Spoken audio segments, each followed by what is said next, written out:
نو جست رايك برك كيفاش تشوف الماتش وكون ترجع معنا الماتش ديال بحث تاع الجور.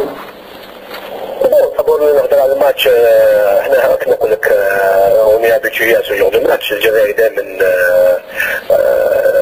مع المغرب دائما سي ان ماتش تري بارتيكولير باسكو فيه التحدي، فيه المنافسه، فيه تاريخ يربط الفريقين. كل منتخب يطمح الفوز بهذه المباراه، خاصه بهذه المجموعه هذه، كل واحد يطمح التاهل الى كاس العالم. لهذا صعب جدا التكهنات، لان المنتخب المصري منتخب قوي واثبت في المواسم الاخيره او السنوات الاخيره فوز بالكاس الافريقيه مرتين على التوالي، ولاعبين على مستوى كبير وعندهم استقرار واستمرار.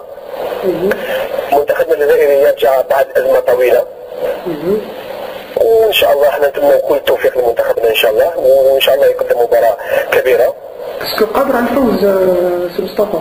والله شوف خويا، انا من الناس جو سوي اوبتيميست.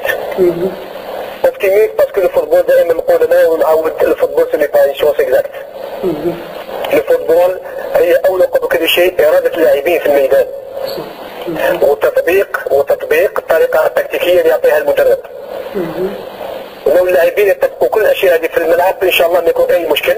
وما ننساوش المفروض علينا احنا في الجزائر نديروا نتيجه ايجابيه ونطمح الى الفوز، باسكو المباراه الثانيه ستكون في مصر، وانتم تعرفوا مباريات في مصر دائما تكون صعبه جدا لمنتخبنا الجزائري.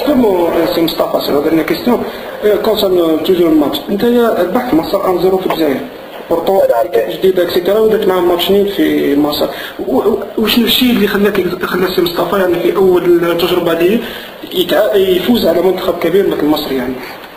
اول قبل كل شيء اللاعبين يعني قدموا مردود كبير واراده كبيره، وانا كمدرب يعني كما يقول لك مركز اكثر على الاراده، وايضا السيستم والطريقه التكتيكيه اللي قدمتها في هذه المباراه. ونشكر اللاعبين في هذاك الوقت لان طبقوا الطريقه كما لازم ونروح لنتائج في الميدان. اعتقد هذا اهم شيء لفريق كره القدم او منتخب كره القدم، لان ما يكفيش عندك لاعبين كبار وفي الميدان ما يطبقوش تكتيك المدرب، وهكذا يعني الفريق يتساقط. ولكن لما اللاعبين كل لاعب في الميدان يعمل عمله ويسمع تعليمات المدرب ويطبق تعليمات المدرب في الناحيه التكتيكيه في الملعب، لما تكون الاراده والانضباط التكتيكي والدفع البدني خلاص يعني الفريق يكون متكامل وفريق قادر يقدم مباراه كبيره. وهذا اللي نتمناه ان شاء الله من منتخبنا في المباراه القادمه مع مصر. ولكن انا اقول حذاري احنا رانا نفكروا على منتخب مصر، ولكن حذاري منتخب الزامبي، لان كانت فرصه وشفتوا امام مصر في مصر لما تعادل 1-1.